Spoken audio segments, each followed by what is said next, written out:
വിഭജനത്തിൽ UDF നേതൃത്വത്തിന്റെ formula ഘടകകക്ഷികൾ തള്ളി. സ്റ്റാറ്റസ് കോ നിലനിർത്തണമെന്ന ഫോർമുല അംഗീകരിക്കില്ലെന്ന് ജനതാദൾ യു പറഞ്ഞു. ഒപ്പം LDF-നുണ്ടായിരുന്നപ്പോൾ മത്സരിച്ച 700 സീറ്റുകളിലും മത്സരിക്കുമെന്നും ജനതാദൾ യു നേതാവ് ഷെയ്ഖ് പി ഹാരിസ് പീപ്പിളിനോട് പറഞ്ഞു. ഇതോടെ UDF-ൽ സ്ഥാനാർത്ഥി നിർണയം പ്രതിസന്ധിയിലായിരിക്കുകയാണ്. സീറ്റ് തർക്കം മുറുകിയ സാഹചര്യത്തിൽ UDF നേതൃത്വം മുന്നോട്ട് വെച്ച ഫോർമുലയാണ് ഘടകകക്ഷികൾ തള്ളിയത്.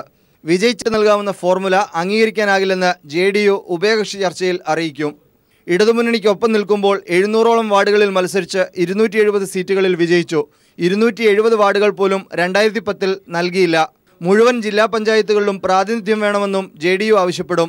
ഈ രീതിയിൽ മുന്നോട്ടു പോകാനാകില്ലെന്ന് JDU നേതാവ് ഷെയ്ഖ് പി ഹാരിസ് പീപ്പിളിനോട് പറഞ്ഞു. കഴിഞ്ഞ പ്രാവശ്യത്തെ സ്റ്റാറ്റസ് കോ സീറ്റുകളുടെ എണ്ണത്തിൽ തുടരണം എന്നുള്ള കാര്യമാണ് അവിടെ എടുത്തിരിക്കുന്നതെന്നാണ് മനസ്സിലാക്കാൻ സാധിക്കുന്നത്. ഏതായാലും ആ തീരുമാനം ഞങ്ങൾക്ക് സ്വീകാര്യമല്ല. ഞങ്ങൾക്ക് ഈ പ്രാവശ്യം കൂടുതൽ സീറ്റ് വേണം. തെക്കൻ മേഖലയിൽ രണ്ടാമത്തെ കക്ഷിയെന്ന അവകാശവാദം RSP ഉന്നയിക്കും. തൃശൂർ, ഇടുക്കി, കണ്ണൂർ ജില്ലാ പഞ്ചായത്തുകളിൽ പ്രാതിനിധ്യം കേരള കോൺഗ്രസ് J ആവശ്യപ്പെടും. ഇടുക്കിയിൽ കൂടുതൽ സീറ്റെന്ന കേരള കോൺഗ്രസ് മാണി വിഭാഗത്തിന്റെ ആവശ്യം ജില്ലാ കോൺഗ്രസ് കമ്മിറ്റി തള്ളി. സീറ്റ് വിഭജനം കീറാമുട്ടിയായ സാഹചര്യത്തിലാണ് ചൊവ്വാഴ്ച കൊച്ചിയിലും ബുധനാഴ്ച തിരുവനന്തപുരത്തും UDF കക്ഷി നേതാക്കളുടെ യോഗം ചേരുന്നത്. MR Sajesh, news bureau, Thiruvananthapuram.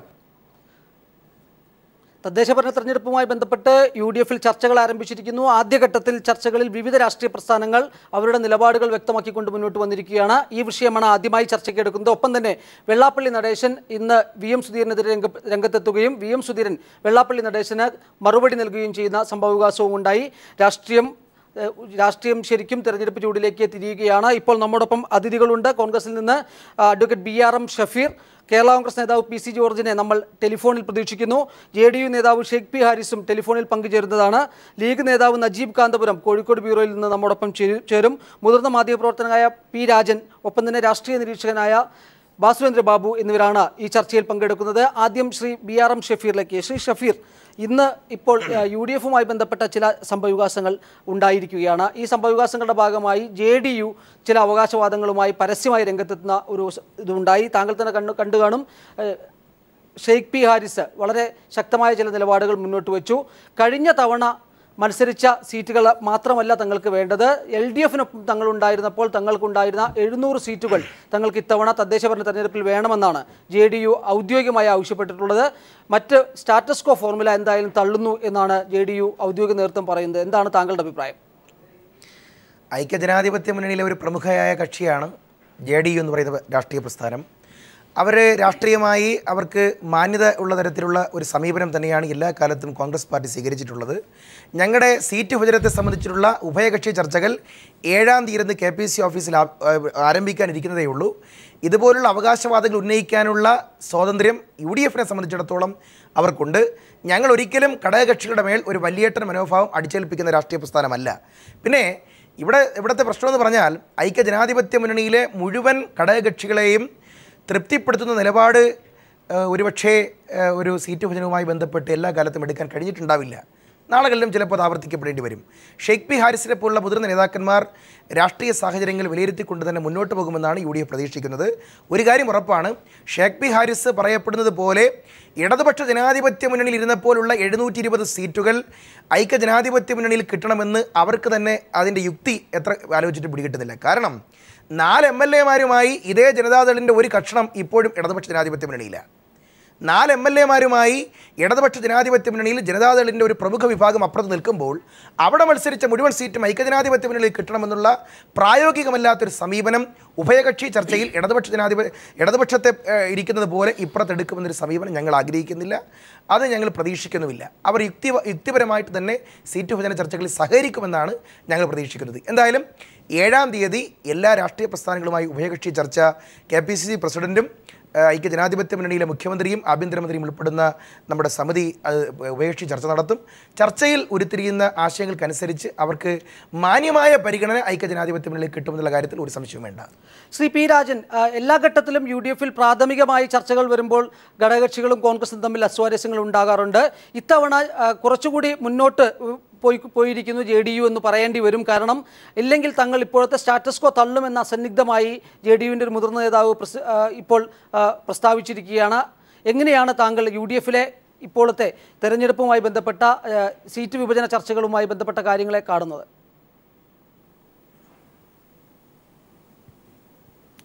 അത് എല്ലാ തവണയും ഉണ്ടാകുന്നതിൽ കവിഞ്ഞൊരു പ്രാധാന്യം ഇത്തവണ ഉണ്ടാകില്ല. ആകെ ഉണ്ടാകും എന്ന് പറയുന്നത് ഈ SNDP BJP ബന്ധം എങ്ങനെ ഉരുത്തിരിഞ്ഞ് വരും എന്ന കാര്യത്തിൽ പ്രാദേശിക തലത്തിൽ എത്രത്തോളം സ്വാധീനിക്കുന്നത്. എന്നാൽ പോലും അത് പ്രാദേശിക തെരഞ്ഞെടുപ്പിൽ കാര്യമായി സ്വാധീനിക്കില്ല. എന്നാൽ അതേ സമയത്ത് അസംബ്ലി തെരഞ്ഞെടുപ്പിൽ സ്വാധീനിക്കും, അത് തർക്കമില്ല. പക്ഷേ ഈ ഐക്യജനാധിപത്യ മുന്നണി ഈ തർക്കം ഒക്കെ എല്ലാ കാലത്തും ഉണ്ടാകുന്നതാണ്. എനിക്ക് മുമ്പ് സംസാരിച്ച സുഹൃത്ത് പറഞ്ഞ പോലെ 4 MLA അപ്പുറത്ത് നിൽക്കുന്ന ആളുകൾക്ക് അതേ സീറ്റ് കൊടുക്കണമെന്നുള്ളത് യുക്തിപൂർവ്വമല്ലെന്ന് ആ പറയുന്ന ആളുകൾക്ക് തന്നെ തീർച്ചയായിട്ടും അറിയാം. പിന്നെ ഏത് പാർട്ടിക്കാരും അവർക്ക് അർഹതയെ കവിഞ്ഞ് തെക്കൻ ജില്ലയിൽ മുഴുവൻ RSPക്ക് ആണ് 2ാം സ്ഥാനം എന്നൊക്കെ പറഞ്ഞാൽ ഈ രാജ്യത്ത് ജീവിക്കുന്ന എല്ലാ ആളുകൾക്കും അറിയാവുന്ന കാര്യമാണ്. അതെത്രയാണ് സത്യം. അങ്ങനെയൊന്നും ഒരു സീറ്റ് കൊടുക്കാനും പോകില്ല. പക്ഷേ അസംബ്ലി തെരഞ്ഞെടുപ്പിനെ അപേക്ഷിച്ച് കുറേ അധികം റബലുകൾ ഉണ്ടാകാനുള്ള സാധ്യതയുണ്ട്. മാത്രമല്ല വ്യക്തികളെ നോക്കി മുമ്പുണ്ടായിരുന്നതിനേക്കാൾ കൂടുതൽ പ്രാദേശിക തലത്തിൽ തെരഞ്ഞെടുപ്പിന് വോട്ട് ചെയ്യാൻ സാധ്യതയുണ്ട്. അതിൻ്റെ പ്രധാന കാരണം രാഷ്ട്രീയ കക്ഷികളിൽ വിശ്വാസം താരതമ്യേന ജനങ്ങൾക്ക് കുറയുകയും ജനസേവനം നടത്തുന്ന ആളുകൾക്ക് രാഷ്ട്രീയം നോക്കാതെ വോട്ട് ചെയ്യാൻ സന്നദ്ധരാകുന്നവരുടെ സംഖ്യ വർദ്ധിക്കുകയും ചെറുപ്പക്കാർ ആ രീതിയിൽ ചിന്തിക്കുകയും ചെയ്യുന്നതിൻ്റെ ലക്ഷണങ്ങൾ മറ്റേ സോഷ്യൽ മീഡിയയിലൊക്കെ കാണാനുണ്ട്. അതല്ലാതെ ഐക്യജനാധിപത്യ മുന്നണിയിൽ സീറ്റ് തർക്കം അന്ത്യഘട്ടത്തിലെത്തുമ്പോൾ ഒരു വലിയ പൊട്ടിത്തെറിയുടെ വക്കത്തെത്തുമെന്ന് ഞാൻ വിചാരിക്കുന്നില്ല. ശ്രീ PC ജോർജ് നമ്മോടൊപ്പം ചേരുന്നു. ശ്രീ PC ജോർജ്, ഇപ്പോൾ ആദ്യഘട്ടത്തിൽ JDU ഉന്നയിച്ചിരിക്കുന്ന അവകാശവാദം തീർച്ചയായും LDFിൽ നിന്നപ്പോഴുള്ള അംഗീകാരം തങ്ങൾക്ക് ലഭിക്കണം, UDFിൽ വന്നതിന് ശേഷം അത്തരത്തിലൊരു അംഗീകാരം തങ്ങൾക്ക് ലഭിച്ചിട്ടില്ല എന്നാണ് ഷെയ്ഖ് പി ഹാരിസിനെ പോലുള്ള മുതിർന്ന JDU നേതാക്കൾ പറയുന്നത്. ഇപ്പോൾ താങ്കൾ ഇന്ന് രാവിലെ ഇതുമായി ബന്ധപ്പെട്ട ചർച്ചയിൽ താങ്കൾ പങ്കെടുത്തിരുന്നു. അപ്പോഴും ഷെയ്ഖ് പി ഹാരിസ് വളരെ കൃത്യമായി തന്നെ ഇക്കാര്യം ജനതാദളുടെ നിലപാട് മുന്നോട്ട് വയ്ക്കുകയുണ്ടായി. താങ്കൾ എങ്ങനെയാണ് കാണുന്നത് UDFിൻ്റെ പ്രാഥമിക സീറ്റ് വിഭജന ചർച്ചയെ? ഞാൻ രാവിലെ പറഞ്ഞ അഭിപ്രായത്തിന് ഉറച്ചിരിക്കുക. കാരണം JDU പോലൊരു പാർട്ടി എന്ന് പറയുമ്പോൾ സ്വാഭാവികമായിട്ട് വീരേന്ദ്രകുമാറും മകൻ ശ്രേയസ് കുമാറും AP മോഹനും മന്ത്രി, അവരുടെ 3 പേരെ തീരുമാനത്തെ പ്രശ്നമുള്ള അവരുടെ ജനങ്ങളെ പറ്റി ചിന്തിച്ചിട്ട് എന്ത് കാര്യം? ജനങ്ങൾ എന്ത് പറഞ്ഞാൽ അവരുടെ 3ന്റെ അഭിപ്രായത്തിനെ വരുള്ളൂ. ഇപ്പൊ തക്കാലം മോഹൻ ആര് തല്ലിക്കൊന്നാലും UDFിൽ പോകാൻ ഉദ്ദേശിക്കുന്നത് മന്ത്രിസ്ഥാനം വളരെ സുഖകരമായ ഭാഗമായി അദ്ദേഹം കൈകാര്യം ചെയ്യുക. കാരണം ഒരു ശത്രുതയില്ല. ശ്രേയസ് കുമാറിന്റെ മാതൃഭൂമി ചാനലും ഒക്കെ അല്ലാതെ അദ്ദേഹത്തിന് രാഷ്ട്രീയ പാർട്ടിയോട് അത്ര വലിയ പ്രാമുഖ്യമുള്ളതായിട്ട് എനിക്കിതുവരെ അനുഭവപ്പെടുന്നു. ഞാൻ വളരെ സുഹൃത്താണ്. അത് ഒരിക്കലും MLA ആയതുപോലും അവാർഡായി പോയി എന്ന് കരുതുന്ന ശ്രേയസ് കുമാർ എന്നോട് പല പ്രാവശ്യം പറഞ്ഞു, ഇത് എനിക്ക് പറ്റിയ പണിയല്ല. അദ്ദേഹം മാധ്യമരംഗത്തേക്ക് പോവാണ്. അദ്ദേഹം ഒരു പ്രത്യേക ലോകത്ത് ജീവിക്കുന്ന ഒരു സമ്പന്ന മനസ്സിന്റെ ഉടമയാണ് അദ്ദേഹം. അപ്പൊ ആ സമ്പന്നന്മാരല്ലാത്തതൊന്നും ശരിയല്ല എന്ന് വിചാരിക്കുന്ന ശ്രേയസ് കുമാറും എന്നാൽ വിപ്ലവം എഴുതുന്ന നമ്മുടെ പ്രിയങ്കരനായ വീരേന്ദ്രകുമാർ, ഇതാണ് ആ പാർട്ടി. പക്ഷെ ആരെന്ത് പറഞ്ഞാലും യാതൊരു തർക്കവും വേണ്ട, മോഹൻ യാതൊരു കാരണവശാലും മന്ത്രിസ്ഥാനത്ത് മാറാൻ തയ്യാറില്ലാത്തടത്തോളം കാലം ഇതിന്റെ പേരിലൊന്നും ഒരു വഴക്കം ഉണ്ടാവില്ല. അവിടെ തന്നെ പിടിച്ചിരിക്കും. ഇപ്പൊ തക്കാളിന്റെ വർത്തമാനമൊക്കെ ഷെയ്ഖ് പി ഹാരിസിനെ പോലുള്ളവരൊക്കെ വികാരപരമായിട്ട് വർത്തമാനം പറയും. അതൊക്കെ അവസാനം അങ്ങ് തീർന്നു പോകും. ഒന്നും ഒരു ചുക്കും ചുണ്ണാമ്പും സംഭവിക്കാൻ പോകുന്നില്ല എന്ന് 100% എനിക്ക് ബോധ്യമാണ്. UDFിനകത്ത് ചിലപ്പോൾ ഇതിന്റെ ഒരു വഴക്കുണ്ടാകും. ഒരു സീറ്റ് വല്ലോ, പഞ്ചായത്ത് സീറ്റോ ഒരു പഞ്ചായത്ത് സീറ്റോ UDF ഒരു ബ്ലോക്ക് സീറ്റോ അല്ല ആണ് കാര്യമാണോ, അത് വേണേൽ കൊടുത്തേക്കാം. അതിനപ്പുറത്ത് എന്തെങ്കിലും നടക്കുമെന്ന് ഞാൻ വിചാരിക്കുന്നില്ല. ശ്രീ PC ജോർജ്, ഇടതുമുന്നണിയിൽ നിന്ന് JDU വിട്ടുപോകുന്നത് ഇതേപോലെയുള്ള സീറ്റ് തർക്കവുമായി ബന്ധപ്പെട്ടു തന്നെയാണ്. പക്ഷേ ഇപ്പോൾ താങ്കൾ UDFിൽ ജനതാദൾ ഏത് വിധേനയും നിൽക്കുമെന്ന ഒരു പൊസിഷൻ എടുക്കുന്നു. യഥാർത്ഥത്തിൽ ഒരു രാഷ്ട്രീയത്തിൽ എന്തും സംഭവിച്ചുകൂടാ എന്നുള്ളൊരു സംഭവം കൂടിയില്ലേ? ഞാൻ പറയാം, മാർക്സിസ്റ്റ് കമ്മ്യൂണിസ്റ്റ് പാർട്ടിയിൽ നിന്ന് JDU പുറത്തു പോയത് അങ്ങനെ ഒരു ദിവസം കൊണ്ട് ഒരു സീറ്റ് മാത്രമല്ല.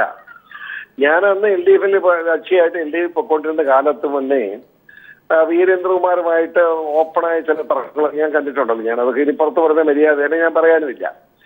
അപ്പൊ ഒരു ദിവസം കൊണ്ടുണ്ടായ സംഭവം അല്ലത്. വർഷങ്ങൾ നീണ്ടു നിന്ന അഭിപ്രായ വ്യത്യാസത്തിന്റെ അടിസ്ഥാനത്തിൽ ഒരു സഡൻ ഡിസിഷനിലേക്ക് പോയതാണ്. അത് അല്ലാതെ ചാടി ഒറ്റ ദിവസം ഒരു വൈരാഗ്യത്തിൽ ഒരു സീറ്റ് കിട്ടിയില്ല എന്ന് മാത്രം വെച്ചുകൊണ്ട് JDU LDF വിട്ടു എന്ന് പറയുന്ന അവാസ്തവമാണ്. വർഷങ്ങൾ നീണ്ടു നിന്ന പരസ്പരമുള്ള അകൽച്ചയുടെ അടിസ്ഥാനത്തിൽ ഉണ്ടായിട്ടുള്ള സംഭവവികാസമാണത്. എന്ന് പറഞ്ഞാൽ UDFിൽ ഇപ്പോ വന്നിട്ട് ഇത്ര നാളല്ലേ ആയിട്ടുള്ളൂ. അപ്പൊ സ്വാഭാവികമായി അവർക്ക് കിട്ടേണ്ട സീറ്റുകൾ പാലക്കാട് വന്നിരിക്കുന്നു. പാലക്കാടൊക്കെ അവർ നിർത്തി തോൽപ്പിച്ച് അപമാനിച്ചു. എത്ര അപമാനിച്ചെന്ന് പറഞ്ഞാൽ മോഹനൻ മന്ത്രി രാജിവെക്കാൻ തയ്യാറാവണ്ടേ? മന്ത്രിസ്ഥാനം വളരെ ആക്സെപ്റ്റബിൾ ആയിട്ട് പുള്ളി അദ്ദേഹം ഇരിക്കുകയാണ്. അദ്ദേഹം വളരെ സംതൃപ്തരാണെന്ന് മാത്രമല്ല സന്തോഷവാനും കൂടാണ്. എനിക്കറിയാമല്ലോ. അങ്ങനെ സന്തോഷവാനായ മോഹനെ ഇപ്പൊ മന്ത്രിസ്ഥാനമൊന്നുമില്ല പുറത്തോട്ട് ഇറക്കി വിടാന്ന് വിചാരിച്ചാൽ ശ്രേയസ് കുമാർ ഒരു സ്പ്ലിറ്റെ കൂടി വീരേന്ദ്രകുമാർ നേരിടേണ്ടി വരും എന്നാണ് അർത്ഥം. അപ്പൊ ഒരു കാരണവശാലും ഇപ്പൊ UDF വിട്ട് അവർ വരുമെന്ന് കരുതുന്നത് മൗഢ്യമാണ്, വരുമെന്ന് കരുതുന്നത് തന്നെ അബദ്ധമാണ് എന്നാണ് എന്റെ ഉറച്ച അഭിപ്രായം. ശ്രീ PC ജോർജ്, താങ്കൾ അല്പനേരം കൂടി തുടരുമെന്ന് ആഗ്രഹിക്കുന്നു. ബാസുരേന്ദ്ര ബാബുവിലേക്ക് പോകുന്നു. ശ്രീ ബാസുരേന്ദ്ര ബാബു, ആദ്യഘട്ട ചർച്ചകളാണ്, അതിൽ അവകാശവാദങ്ങൾ ഘടകകക്ഷികൾ ഉന്നയിക്കുമെന്നതൊക്കെ തന്നെ ശരിയാണ്. എല്ലാ കാലത്തും UDF-ൽ ആദ്യഘട്ടത്തിൽ ഇങ്ങനെ ഉണ്ടാകാറുമുണ്ട് എന്നാണ് എല്ലാവരും പറയുന്നത്. പക്ഷേ നേരത്തെ ശ്രീ P. രാജൻ പറഞ്ഞതുപോലെ തന്നെ റിബലുകളുടെ എണ്ണം കൂടാനുള്ള ഒരു സാധ്യത കാണുന്നുണ്ട് എന്ന് അദ്ദേഹം പറഞ്ഞു. അതിൽ പല കാരണങ്ങൾ അദ്ദേഹം ചൂണ്ടിക്കാട്ടി. ഇതിൽ ഒരു കാരണം എന്ന് പറയുന്നത് കോൺഗ്രസും ഘടകകക്ഷികളും തമ്മിലുള്ള ബന്ധത്തിൽ വന്നിരിക്കുന്ന ചില ഇടർച്ചകളില്ലേ, അതിൻ്റെ ഒരു പശ്ചാത്തലം കൂടി നമുക്ക് ഈ സമയത്ത് കാണണ്ടേ? ശ്രീ P. രാജനും PC ജോർജും പറയുന്നത് പൊതുവിൽ ശരിയായ ചില നിഗമനങ്ങളും നിലപാടുകളും തന്നെയാണ്. അതിനോട് നമുക്ക് പൊരുത്തപ്പെടാവുന്നേ ഉള്ളൂ. കാരണം ഇപ്പോൾ സംഭവിക്കുന്നത് തെരഞ്ഞെടുപ്പിൻ്റെ വളരെ വളരെ പ്രാഥമികമായ ഘട്ടത്തിലെ അങ്ങേയറ്റം അസ്പഷ്ടമായ ചില ചർച്ചകൾ മാത്രമാണ് രാജീവൻ. അത് ശരിയാണ്. പക്ഷെ നാം മനസ്സിലാക്കേണ്ട ഒരു കാര്യം, ഈ തെരഞ്ഞെടുപ്പ് മറ്റ് തെരഞ്ഞെടുപ്പുകളിൽ നിന്നും മൗലികമായും വ്യത്യസ്തമാകുന്ന ഒരു ഘടകം ഈ തെരഞ്ഞെടുപ്പിൽ SNDPയും അതുമാതിരി തന്നെ BJPയും തമ്മിലുള്ള അവിശുദ്ധമായ ഒരു ഐക്യത്തിൻ്റെ പശ്ചാത്തലമാണ്. അത്തരം ഒരു പശ്ചാത്തലം നിലനിൽക്കുമ്പോൾ വലിയ വലിയ മാറ്റങ്ങളുടെ സാധ്യതകളൊക്കെ വാസ്തവത്തിൽ രാഷ്ട്രീയ ചക്രവാളത്തിൽ ഉരുണ്ടുകൂടുന്ന, അത് പ്രഖ്യാപനം ചെയ്യുന്ന ഒരു തിരഞ്ഞെടുപ്പായിരിക്കുന്നത് കൊണ്ട് വരും ദിവസങ്ങളിൽ വ്യത്യസ്ത പാർട്ടികൾ, ഇപ്പം ഉദാഹരണത്തിന് PC ജോർജ് പറയുകയുണ്ടായി, വീരേന്ദ്രകുമാറിൻ്റെയും ശ്രേയാംസ് കുമാറിൻ്റെയും മാത്രം പാർട്ടിയാണ്, അതുകൊണ്ട് വലിയ ഗൗരവതരമായ മാറ്റങ്ങളെക്കുറിച്ചുള്ള ചർച്ചകളൊന്നും അതിനൊന്നും പ്രതീക്ഷിക്കേണ്ട. ഒപ്പം തന്നെ അദ്ദേഹം പറഞ്ഞു മോഹനൻ മന്ത്രിയായിരിക്കുന്നിടത്തോളം കാലം, ആഗ്രഹിക്കുന്നിടത്തോളം കാലം മാറ്റം വരാനും പോകുന്നില്ല എന്ന് പറഞ്ഞാൽ മോഹനും മാറ്റങ്ങൾ കൊണ്ടുവരാൻ കഴിയും എന്നാണ് അദ്ദേഹം ഭംഗ്യന്തരണ പറയാതെ പറഞ്ഞത്. അങ്ങനെ വരുമ്പം വീരേന്ദ്രകുമാർ ഉയർത്തിപ്പിടിച്ചിരുന്ന സോഷ്യലിസ്റ്റ് ആശയങ്ങളുണ്ടല്ലോ, ആ ആശയങ്ങൾക്ക് പോലും പരിക്കേൽക്കാൻ കഴിയുന്ന ഒരു രാഷ്ട്രീയ പശ്ചാത്തലം ഉണ്ടായിരിക്കുന്നു. അത് ശ്രീ P. രാജനും മനസ്സിലാവുന്നൊരു കാര്യമാണ്. അത്തരമൊരു സാഹചര്യത്തിൽ വരുന്ന ദിവസങ്ങൾ തന്നെ, ഒരുപക്ഷെ 1-2 ആഴ്ചകൾക്കുള്ളിൽ തന്നെ രാഷ്ട്രീയമായ പൊളറൈസേഷൻ, ധ്രുവീകരണങ്ങൾക്കുള്ള സാധ്യത ഒരുപക്ഷെ കോൺഗ്രസ് മുൻകാലഘട്ടത്തിൽ വ്യത്യസ്തമായി ഇപ്പോൾ VM സുധീരൻ തന്നെ വെള്ളാപ്പള്ളി നടേശൻ്റെ പാഴ്വാക്കുകൾ കേൾക്കേണ്ട അവസ്ഥയിലേക്കോ ഗതികേടിലേക്കോ ഇന്ന് എത്തിയിട്ടുണ്ട്. അത് മുൻ ദിവസങ്ങളിൽ ഉണ്ടായിരുന്നില്ല. ആ അർത്ഥത്തിൽ ദിനം പ്രതി എന്ന നിലയ്ക്ക് രാഷ്ട്രീയ ധ്രുവീകരണം സംഭവിക്കുന്ന രീതിയിൽ രാഷ്ട്രീയ ചങ്ങാത്തങ്ങൾ രൂപം കൊള്ളുന്ന പുതിയൊരു രാഷ്ട്രീയ സാഹചര്യത്തിൻ്റെ പശ്ചാത്തലത്തിലാണ് ഇപ്പോഴുള്ള തദ്ദേശ സ്വയംഭരണ സ്ഥാപനങ്ങളുടെ തിരഞ്ഞെടുപ്പ് നടക്കുന്നത്. അതുകൊണ്ട് പഴയ തിരഞ്ഞെടുപ്പിൻ്റെ പഴയ രീതി അതുപോലെ പിന്തുടരപ്പെടും എന്ന് പ്രതീക്ഷിക്കാൻ വയ്യ. വൈകി വരുന്ന രാഷ്ട്രീയ പാർട്ടികൾ എന്ന നിലയ്ക്ക് JDUവും അതുമാതിരി തന്നെ RSPയും പുതിയ അവകാശവാദങ്ങൾ വയ്ക്കും. ഒരു തരത്തിലല്ലെങ്കിൽ മറ്റു തരത്തിൽ അത് പരിഹരിക്കാൻ ഉമ്മൻചാണ്ടിക്കുള്ള സാമർഥ്യവും നമുക്കറിയാം. അതുകൊണ്ട് താൽക്കാലികമായി അവരുടെ കാര്യങ്ങളൊന്നും നടക്കില്ല എങ്കിൽ പോലും വലിയ നിലവാരത്തിലുള്ള പൊതുവായ രാഷ്ട്രീയ മാറ്റത്തിൻ്റെ ചില അനുരണനങ്ങൾ അന്തരീക്ഷത്തിലുണ്ട്. അതും കൂടി പരിഗണിക്കണം ഈ ചർച്ചയ്ക്കുള്ളിൽ എന്ന അഭ്യർത്ഥനയാണ് എനിക്ക് ശ്രീ P. രാജൻ അടക്കമുള്ള ആളുകളോട് ഉള്ളത്. ശ്രീ ഷെയ്ഖ് P. ഹാരിസ് തന്നെ നമ്മോടൊപ്പം ചേരുന്നു. ശ്രീ ഷെയ്ഖ് P. ഹാരിസ്, താങ്കൾ ഇന്ന് രാവിലെ ഉന്നയിച്ച ചില കാര്യങ്ങൾ, അതിൽ ഉറച്ചു നിൽക്കാൻ താങ്കളുടെ പാർട്ടിക്ക് കഴിയില്ല എന്ന തരത്തിലുള്ള വിമർശനങ്ങളും വിശകലനങ്ങളുമാണ് ഇപ്പോൾ ഈ ചർച്ചയിൽ പങ്കെടുത്തവരിൽ നിന്നുണ്ടാകുന്നത്. താങ്കളുടെ അഭിപ്രായം എന്താണ്? ഇല്ല, ത്രിതല പഞ്ചായത്ത് തെരഞ്ഞെടുപ്പുമായി ബന്ധപ്പെട്ടുള്ള ചർച്ചകൾ UDF-ൽ തിങ്കളാഴ്ചയ്ക്ക് ശേഷം ആരംഭിക്കാനിരിക്കുന്നതേ ഉള്ളൂ. ഞങ്ങൾ ചില ആവശ്യങ്ങൾ കഴിഞ്ഞ UDF-ൽ ഈ തെരഞ്ഞെടുപ്പുമായി ബന്ധപ്പെട്ട് ഉന്നയിച്ചിട്ടുണ്ട്. 2010 ഞങ്ങൾ UDF-ലെ ഘടകകക്ഷിയായി വന്നതിന് ശേഷം ഞങ്ങൾക്ക് ലഭിച്ച സീറ്റുകളുടെ എണ്ണം പ്രതീക്ഷിച്ചതുപോലെ പാർട്ടിക്ക് തീരുമാനിച്ചതുപോലെ കിട്ടിയില്ല എന്നുള്ള പരാതി ഞങ്ങൾ ഉന്നയിച്ചിട്ടുണ്ടായിരുന്നു. 2005 തെരഞ്ഞെടുപ്പിൽ LDF-ൽ നിന്ന് മത്സരിച്ചപ്പോൾ ജയിച്ച സീറ്റുകൾ UDF-ൽ തരുമെന്നായിരുന്നു കോൺഗ്രസ് ഞങ്ങൾക്ക് സീറ്റ് തരുന്നതുമായി ബന്ധപ്പെട്ട് മുന്നോട്ട് വെച്ച ഫോർമുല. ആ ഫോർമുലയുടെ അടിസ്ഥാനത്തിൽ പോലും ആ തീരുമാനം പാലിക്കാൻ അന്ന് കോൺഗ്രസിന് കഴിഞ്ഞില്ല എന്ന് ഞങ്ങൾ കഴിഞ്ഞ UDF യോഗത്തിൽ ഉന്നയിച്ചിട്ടുണ്ടായിരുന്നു. ഉദാഹരണത്തിന് ഇപ്പോൾ തിരുവനന്തപുരം ജില്ലയിൽ 4 ബ്ലോക്ക് പഞ്ചായത്ത് മെമ്പർമാർ 2005 ഞങ്ങൾക്ക് LDF-ൽ നിന്നും മത്സരിച്ചപ്പോൾ ഉണ്ടായിരുന്നു. UDF-ൽ ഞങ്ങൾ ഘടകകക്ഷിയായ സന്ദർഭത്തിൽ രാഷ്ട്രീയ ധാർമ്മികതയുടെ പേരിൽ ആ 4 മെമ്പർ സ്ഥാനവും ബ്ലോക്ക് പഞ്ചായത്ത് മെമ്പർ സ്ഥാനവും രാജിവെച്ചിട്ടാണ് ഞങ്ങൾ UDF-ൽ വരുന്നത്. എന്നാൽ UDF-ൽ വന്നപ്പോൾ LDF-ൽ നിന്ന് ജയിച്ച സീറ്റുകൾ തരുമെന്നുള്ള ഫോർമുല ലംഘിച്ചുകൊണ്ട് ആ 4 സീറ്റുകൾ നിഷേധിക്കുകയായിരുന്നു. അതുപോലെ ആലപ്പുഴ ഉൾപ്പെടെ വിവിധ ജില്ലകളിലെ ജില്ലാ പഞ്ചായത്ത് സീറ്റുകൾ ഞങ്ങൾക്കുണ്ടായിരുന്നത് പോലും തരാൻ കോൺഗ്രസ് തയ്യാറായില്ല. അപ്പോൾ 2010 ത്രിതല പഞ്ചായത്തിൽ പാർട്ടിക്ക് ക്ഷീണം സംഭവിച്ചിട്ടുണ്ട് എന്നുള്ളതൊരു യാഥാർത്ഥ്യമാണ്. അത് ഈ പ്രാവശ്യം ആവർത്തിക്കരുത്, പാർട്ടിക്ക് കൂടുതൽ സീറ്റ് വേണമെന്ന് ഞങ്ങൾ ആവശ്യപ്പെട്ടിട്ടുണ്ട്. അത് അനുഭാവപൂർവ്വം പരിഗണിക്കുമെന്ന് തന്നെയാണ് ഞങ്ങൾ പ്രതീക്ഷിക്കുന്നത്. ശ്രീ ഷേഖ് പി ഹാരിസ്, ഒരു കാര്യം കൂടി ചോദിച്ചോട്ടെ. താങ്കൾക്ക് അടക്കമുള്ള നേതാക്കൾക്ക് ആവലാതികളുണ്ടെങ്കിലും ഈ താങ്കളുടെ നേതൃത്വത്തിന് ഇത് എങ്ങനെ വന്നാലും UDF വിട്ടുപോകാൻ പറ്റാത്ത, അല്ലെങ്കിൽ UDFനോട് ഇടയാൻ പറ്റാത്ത ഒരു സാഹചര്യമുണ്ട് എന്ന് PC അടക്കമുള്ളവർ പറയുന്നു. കാരണം KP മോഹൻ്റെ മന്ത്രിസ്ഥാനത്ത് നിൽക്കാനുള്ള ഒരു ആഗ്രഹം തന്നെയാണ് അതിന് പ്രധാനമായും കാണുന്നത്. അങ്ങനെയാണെങ്കിൽ കോൺഗ്രസിന് കയ്യിൽ താങ്കളൊരു ആവശ്യം വയ്ക്കുന്നു, അല്ലെങ്കിൽ പാർട്ടി ആവശ്യം വയ്ക്കുന്നു, ഒരു ഘട്ടത്തിൽ അതിൽ നിന്ന് പിന്നോട്ട് പോകുന്ന ഒരു സീറ്റ് തന്നെ ആയില്ലേ കേരളം കാണുക? ഞാൻ പറഞ്ഞ അഭിപ്രായങ്ങൾ എൻ്റെ വ്യക്തിപരമായ അഭിപ്രായമല്ല. പാർട്ടി ചർച്ച ചെയ്തെടുത്തിട്ടുള്ള തീരുമാനത്തിന്റെ അടിസ്ഥാനത്തിൽ UDFൽ ഉന്നയിച്ചിട്ടുള്ള കാര്യങ്ങളാണ്. ഈ അഭിപ്രായങ്ങൾ പറയുന്നു എന്നുള്ളതിന്റെ പേരിൽ ഒരു മുന്നണി വിടുന്നു എന്ന് കണക്കാക്കേണ്ട കാര്യമില്ല. രാഷ്ട്രീയപരമായി വളരെ പ്രാധാന്യമുള്ള ഒരു തെരഞ്ഞെടുപ്പ് എന്ന നിലയിൽ ത്രിതല പഞ്ചായത്ത് തെരഞ്ഞെടുപ്പിൽ അർഹമായ പ്രാതിനിധ്യം ഞങ്ങൾക്ക് ലഭിക്കണം എന്നുള്ളതിന്റെ അടിസ്ഥാനത്തിലാണ് ഞാനിത് ഉന്നയിച്ചത്. ഇപ്പോൾ തന്നെ 6-ാം തീയതിക്ക് ശേഷം UDFന്റെ സീറ്റ് വിഭജന ചർച്ച ആരംഭിക്കാനിരിക്കുന്നതേ ഉള്ളൂ. എന്നാൽ കേരളത്തിന്റെ വിവിധ ഭാഗങ്ങളിൽ മനസ്സിലാക്കാൻ സാധിച്ചത് പ്രാദേശികപരമായി കോൺഗ്രസും ചില കക്ഷികളും ചേർന്നുകൊണ്ട് സീറ്റ് വിഭജനങ്ങൾ പൂർത്തീകരിച്ചിരിക്കുന്നു, പ്രഖ്യാപനങ്ങൾ നടത്തുന്നു, സ്ഥാനാർത്ഥികൾ രംഗത്ത് വരുന്നു. അതെല്ലാം ഈ മുന്നണിയുടെ ഐക്യത്തെ ബാധിക്കും എന്ന് നേരത്തെ തന്നെ ഞങ്ങൾ സൂചിപ്പിച്ചിരുന്നു. പക്ഷേ അതെല്ലാം ലംഘിച്ചുകൊണ്ടുള്ള പ്രവർത്തനങ്ങൾ നടക്കുന്നു. അതിൻ്റെയുള്ള പ്രതിഷേധമാണ് ഞാൻ പറഞ്ഞത്. വളരെയധികം നന്ദി ശ്രീ ഷേഖ് പി ഹാരിസ് ഈ ഘട്ടത്തിൽ ചേർന്നതിന്. ശ്രീ PC ജോർജിലേക്ക് ഒരിക്കൽ കൂടി പോകുന്നു. ശ്രീ PC ജോർജ്, ഇപ്പോൾ ഷേഖ് പി ഹാരിസ് പറഞ്ഞത് അദ്ദേഹത്തിൻ്റെ അഭിപ്രായമല്ല, അദ്ദേഹത്തിൻ്റെ നേതൃത്വത്തിൻ്റെ അഭിപ്രായം തന്നെയാണ് എന്ന് അദ്ദേഹം ഉറച്ചു നിൽക്കുന്നു. പക്ഷേ ഇനിയുള്ള ചർച്ചകളിൽ JDU കോംപ്രമൈസ് ചെയ്യുന്നൊരു കാഴ്ചയാവോ കേരളം കാണേണ്ടി വരുക? അല്ല, മിസ്റ്റർ ഷേഖ് പി ഹാരിസ് പറഞ്ഞ അദ്ദേഹത്തിന്റെ ഒരു വേദന പറഞ്ഞു. അതായത് ആ വേദന എന്ന് പറഞ്ഞ് JDUവിന്റെ വേദനയാണ്, അവരുടെ പ്രവർത്തി വേദന. അവർക്ക് എന്ത് ചെയ്യാൻ പറ്റും എന്നുള്ളൊരു ചോദ്യം. അവർക്ക് 4 സീറ്റ് ബ്ലോക്ക് സീറ്റ് ഇടതുപക്ഷത്തിന് മുന്നണി നിൽക്കുമ്പോൾ തിരുവനന്തപുരം ജില്ല ഉണ്ടായിരുന്നു. ഇപ്പോ അതെല്ലാം കളയേണ്ടി വന്നു. ഇപ്പൊ ഇനി തിരിച്ചു കൊടുക്കാൻ പോവോ? കോൺഗ്രസ് AII 3 ഗ്രൂപ്പ് തമ്മിൽ കൂട്ടയടി നടക്കുക. ആ കൂട്ടയടിക്കകത്ത് മാണിയുടെ കൂട്ടയടി നടക്കുന്നു. ഏതുപോലെ അടി നടക്കും. പിന്നെ എവിടുന്ന് സീറ്റ് കിട്ടാണ് JDUവിന്? ഒരു കാരണവശാലും JDUവിന്റെ ആഗ്രഹം നടക്കാൻ പോകുന്നില്ല. അവർക്ക് നല്ലത് എത്രയും വേഗം UDFുമായിട്ട് ബന്ധം വിച്ഛേദിച്ച് അവരുടെ പ്രവർത്തന വികാരം മാനിച്ച് ഇടതുപക്ഷ ജനാധിപത്യ മുന്നണി ശക്തിപ്പെടുത്തുക എന്നുള്ളതായിരിക്കും അവർക്ക് ഭാവിയിൽ ഗുണകരം എന്നാണ് എന്റെ ഒരു അസസ്മെന്റ്. ഞാൻ അഭിപ്രായം പറയുന്നു എന്നുള്ളൂ. അവരുടെ പാർട്ടിയുടെ കാര്യം അവരാണ് തീരുമാനിക്കുന്നത്. ഷേഖ് പി ഹാരിസ് പറഞ്ഞ് വേദനയോട് പറഞ്ഞാൽ സത്യമാണെന്ന് എനിക്ക് ബോധ്യമുള്ളതുകൊണ്ട് ഇത്രയും പറയുന്നു എന്ന് മാത്രമേ ഉള്ളൂ.